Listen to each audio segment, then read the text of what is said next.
तहरीक इंसाफ पर पाबंदी के लिए काबीना से मंजूरी ली जाएगी। पीटीआई पर आइन के आर्टिकल 17 की शिक 2 के तहत पाबंदी आयद करने की तजवीज़ है। आइन के तहत पाबंदी के 15 रोज के अंदर वफाकी हुकूमत सुप्रीम कोर्ट में रेफरेंस भेजने की पाबंद है।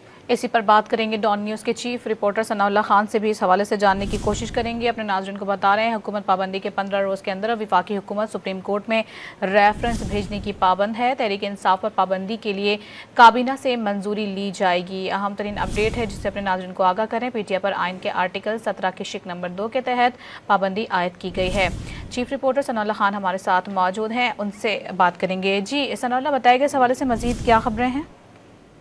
देखिए, जो अनाउंसमेंट की गई है और जो प्लान तैयार किया गया है उसके तहत कैबिनेट का जो इजलास होना है अगला, उसमें ये पाबंदी की प्रपोजल पेश की जाएगी और इसमें आर्टिकल है आइन का 17(2), उसके तहत ये पाबंदी लगाने की तजवीज़ है। और इस आर्टिकल के तहत 15 दिन के अंदर जो वफाकी हुकूमत फिर पाबंद है सुप्रीम कोर्ट में रेफरेंस भेजने के लिए।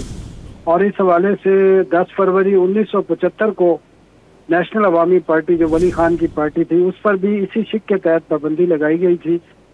जो जुल्फ़िकार अली भुट्टो मरहूम है, उन्होंने उस वक्त ये पाबंदी लगाई थी और बाद में फिर सुप्रीम कोर्ट में इसका रेफरेंस भेजा था और सुप्रीम कोर्ट ने भी उस रेफरेंस को पर मोहर लगा दी थी, जिसके बाद इस सियासी जमात जो नैब थी, जिसको नेशनल अवामी पार्टी कहते थे, उस पर पाबंदी लगाई थी।